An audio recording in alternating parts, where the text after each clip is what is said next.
Hey, comment ça va? Pendant son enfance, Eric Draven a vécu une tragédie horrible lorsque son cheval s'est retrouvé pris dans des barbelés. L'animal en agonie tentait de se libérer tandis qu'Eric, désespéré, essayait de l'aider alors que sa mère dormait profondément inconsciente de tout. De toutes ses forces, le garçon tira sur la corde, mais il se blessa la main, laissant une cicatrice qui ne disparut jamais. Cette scène terrifiante resta gravée dans son esprit et hanta Eric dans ses rêves pour le reste de sa vie. Des années plus tard, une jeune femme nommée Shelly vivait à Détroit. Un jour, elle reçut un message vidéo de son ami Zadé, enregistré par un ami commun. Dans la vidéo, Zad suggérait d'utiliser ce matériel pour faire tomber Vincent Rugg, un puissant chef du crime, afin de se venger des crimes qu'il avait commis. Malgré cela, Zad recommandait qu'elle quitte la ville. Shelly voulait que Zad vienne chez elle et l'attende, mais Zad n'était pas sûr de ne pas être suivi. Son intuition était juste. Lorsque Zad retourna à son appartement, elle remarqua que quelqu'un l'attendait. Maran, le bras droit de Rugg, sortit de la chambre en tenant son téléphone et en vérifiant les messages envoyés à l'assistant de son patron. À ce moment-là, quelqu'un lui injecta une substance et Zadé perdit connaissance avant d'être emmené de force. Shelly sentit que quelque chose n'allait pas avec son ami et appela le petit ami de Zed, lui demandant d'attendre car elle était en danger. Shelly quitta sa maison mais se sentit épiée. En tentant de fuir, elle croisa des policiers, mais laissa tomber son portefeuille, révélant un paquet de substances illégales. Elle fut emmenée au commissariat, puis envoyée dans un centre de réhabilitation. Pendant ce temps, Eric, désormais adulte, suivait lui aussi un traitement dans le même centre, tentant de gérer les traumatismes de son passé. Le programme était très strict, mais il suivait avec sérieux les conseils de sa psychologue. Un jour, il remarqua l'arrivée d'une nouvelle fille et se sentit immédiatement attiré par elle. Cependant, les relations amoureuses étaient strictement interdites dans l'établissement. Ailleurs, Vincent Rugg, connu pour découvrir de jeunes talents musicaux, était en pleine conversation avec une pianiste prometteuse. Leur discussion fut interrompue par Moran, qui annonça que Zadé avait été retrouvé. Rugg entra dans la pièce où elle était retenue. Terrifié, il exigea de savoir où se trouvait Shelly, mais Zad n'en avait aucune idée. Rugg soupira et raconta comment il avait tué d'innombrables personnes au cours des siècles où il avait existé, sans aucune hésitation à continuer. Il expliqua que son maître avait besoin d'âmes comme celle de Zadé et que son accord consistait à envoyer d'autres en enfer pour éviter le même sort. Zad le supplia de la laisser partir, mais Rugg s'approcha et lui murmura quelque chose à l'oreille. Peu à peu, les yeux de Zad devinrent vides et elle prit un couteau mettant fin à ses jours. Rugg leva les yeux vers le ciel comme s'il libérait son âme. Pendant ce temps, Shelly remarqua Eric lors d'une séance d'exercices matinaux. Bien qu'elle sache que c'était interdit, elle s'assit courageusement à sa table lors du petit déjeuner et engagea la conversation. Ils se lièrent rapidement, échangeant des regards chargés de sens. Pendant les activités de groupe, ils trouvèrent toujours un moyen de rester proches, développant un lien silencieux mais profond. Au même moment, Moran retrouva la trace de Shelly grâce à sa mère Sophia. Ce jour-là, les hommes de Rugg arrivèrent au centre pour capturer la jeune femme. Plus tôt, Shelly avait visité la chambre d'Eric et fut surprise de découvrir ses dessins, dont plusieurs esquisses d'elle qu'elle trouva particulièrement belles. Elle jeta aussi un œil aux textes écrits par Eric et réalisa qu'ils avaient le potentiel de devenir des paroles de chansons une fois associées à des mélodies. Comme Shelly jouait de plusieurs instruments, Eric lui proposa de collaborer et elle accepta immédiatement. Bientôt, une annonce indiqua que Shelly avait une visiteuse. Eric regarda par la fenêtre et la rassura, pensant qu'il s'agissait d'une avocate. Mais en voyant la femme, Shelly paniqua et demanda à Eric de l'aider à s'enfuir, sans savoir comment. Pris de panique, Eric l'emmena à la blanchisserie et lui montra les fenêtres donnant sur l'extérieur. Mais avant cela, ils devaient se débarrasser de leur traceur. Eric aida Shelly à retirer son bracelet de surveillance, puis enleva aussi le sien. Lorsqu'elle lui demanda pourquoi, Eric sourit et lui dit qu'il en avait assez du centre et comptait fuir avec elle. Ils réussirent à s'échapper rapidement, escaladant la clôture avant de courir vers la forêt. Peu après, ils atteignirent une route de terre et arrêtèrent un camion. Le conducteur accepta de les emmener en ville. Shelly conduisit Eric dans l'appartement vide d'un ami parti en voyage. Peu à peu, ils se rapprochèrent, trouvant du réconfort l'un auprès de l'autre. Ils passèrent des heures à discuter, partageant des souvenirs et imaginant leur avenir. Chaque soir, ils s'asseyaient sur le toit sous un ciel étoilé, parlant d'amour et réalisant qu'ils s'étaient trouvés. Pendant ce temps, la police découvrit le corps de Zad et en informa immédiatement Rogue, qui assistait tranquillement à une performance dramatique. Rogue ordonna à Moran de retrouver et capturer Shelly à tout prix, mettant fin à la situation avant que la vidéo ne soit divulguée et ne ruine sa réputation. Tandis que Shelly et Eric continuaient à profiter de leur amour, ils passaient du temps ensemble lors de pique-niques en pleine nature, se détendaient avec d'autres jeunes couples, marchaient sur de longues distances et rêvaient de vieillir ensemble. Ils collaboraient aussi sur la musique, créant des mélodies chargées d'émotions. Mais un jour, alors que Shelly jouait d'un instrument, elle se souvint soudainement d'un souvenir douloureux. Elle révéla qu'elle avait autrefois une passion dévorante pour la musique, mais qu'un événement terrible l'avait poussée à arrêter. Shelly raconta que sa mère l'obligeait à se produire dans des endroits inappropriés pour une enfant, la forçant à être témoin de choses qu'aucun enfant ne devrait voir. Les personnes autour d'elle avaient souffert à cause de cela et Shelly portait un profond sentiment de culpabilité. Elle n'osa pas tout raconter à Eric, craignant qu'il ne l'abandonne, mais Eric la rassura, affirmant qu'il ne pourrait pas vivre sans elle. Une semaine plus tard, dans la nuit, ils se rendirent dans un club où Shelly croisa Zaid de manière inattendue. Son ami lui raconta le meurtre de sa compagne et lui conseilla de quitter immédiatement la ville. Paniqué, Shelly attrapa Eric par la main, lui promettant des explications dès qu'il serait rentré. En entrant dans l'appartement, ils furent attaqués par des hommes de main. Eric et Shelly se retrouvèrent pris entre la vie et la mort, séparés de force. Shelly fut projetée dans un abîme sombre, tandis qu'Eric tomba dans un lieu suspendu, où des âmes attendaient leur jugement final. Là, il rencontra une âme mystérieuse nommée Chronos, qui lui expliqua que selon d'anciennes croyances, les corbeaux guidaient les âmes vers leur destin, soit pour un repos éternel, soit pour continuer à lutter contre l'injustice. Chronos lui dit que le corbeau lui montrerait la voie, l'aidant à choisir son prochain chemin. Mais Eric refusait d'accepter la réalité de ce qui se passait et résista. Chronos le poussa à se réveiller et le projeta violemment en arrière. Eric chuta et se réveilla dans son appartement. Immédiatement, il chercha Shelly, mais elle avait disparu. Soudain, il entendit les voix des hommes de main de Moran. Ils étaient revenus dans l'appartement pour récupérer le téléphone de Shelly, car quelqu'un avait contrecarré leur plan.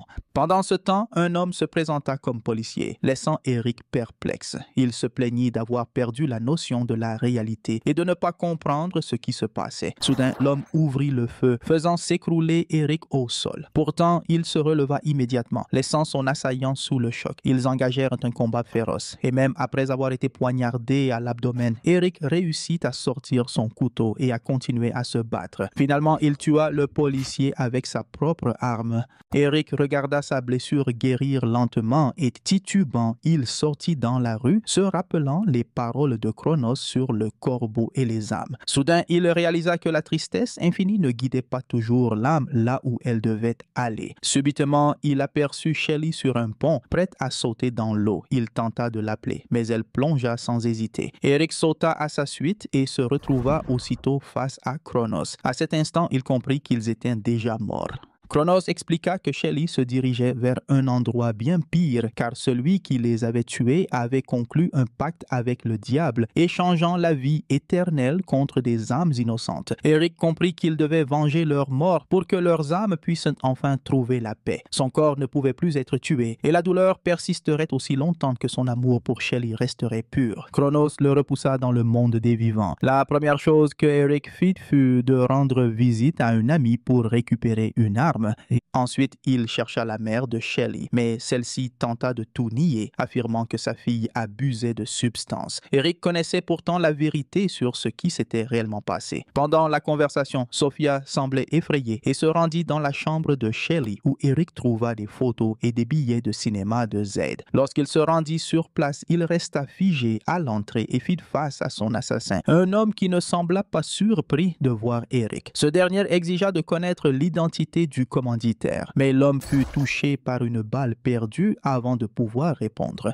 Eric s'empara du téléphone de l'homme et y trouva le numéro de Morin. En regardant à l'extérieur, il aperçut la femme montant dans une voiture avec son assistant. Il se précipita aussitôt dans la rue. Les hommes de main comprirent ce qui allait se passer et ordonnèrent à Morin de se baisser. Malgré tout, Eric fit feu, mais il fut interrompu par l'assistant qui tenta de les protéger. Finalement, Eric fut projeté sur la chaussée, juste devant un camion. Grâce à sa force immortelle, il se rétablit dès la nuit suivante. Pendant ce temps, Rogue rendit visite à Sophia pour découvrir pourquoi Eric la recherchait. La femme avoua qu'il était prêt à tout pour ramener Shelley. Il s'avéra que la mère avait vendu son âme contre de l'argent et qu'elle le regrettait à présent. Rogue condamna son âme à l'enfer et, dans son désespoir, Sophia se suicida en sautant par la fenêtre. Pendant ce temps, un homme monta dans une voiture où se trouvait la jeune pianiste et contacta Morin, lui annonçant que Eric était revenu et lui demandant de le laisser entrer. Au même moment, Eric retrouva l'ami de Zayd et l'accusa de trahison. Terrifié, ce dernier révéla que Moran n'était qu'une marionnette et que le véritable commanditaire était Vincent Rogue. Il pouvait commettre des actes brutaux rien qu'avec sa voix, pénétrant directement l'esprit des gens et les poussant à agir de manière terrifiante. Le garçon avait filmé la vidéo qui avait conduit aux morts de Zadid et Shelley. Eric le laissa partir et se rendit rapidement à l'appartement où il s'était réfugié avec Shelley lors de leur fuite. Eric ne put s'empêcher de se remémorer les moments heureux qu'il avait vécus avec Shelley et retrouva l'endroit où elle s'était cachée ainsi que son téléphone. En regardant la vidéo, il vit Shelley sous l'influence de Rogue tuer brutalement son ami. C'était trop pour Eric. Il alla voir leur ami commun et avoua qu'il ne pouvait échapper à ses pensées sombres, commençant à douter de son amour. À ce moment-là, deux hommes de main de Rogue firent irruption, kidnappèrent Eric et tuèrent son ami. Eric fut témoin de cette scène atroce et chercha immédiatement un moyen de s'échapper. Luttant pour se défendre, il fut touché par une balle et sombra soudainement dans un état de mort, retournant une fois de plus dans l'au-delà. Là, Eric dut à nouveau affronter Cronos, qui lui annonça qu'il avait perdu sa capacité de guérison parce qu'il n'avait pas accompli sa mission et avait douté de son amour pour Shelley. Désormais, son âme devrait endurer le châtiment de l'obscurité éternelle. Cronos lui conseilla d'abandonner Shelley, suggérant que son tourment serait plus facile ainsi. Mais Eric était déterminé et supplia Cronos d'emmener son âme en échange de celle de Shelley.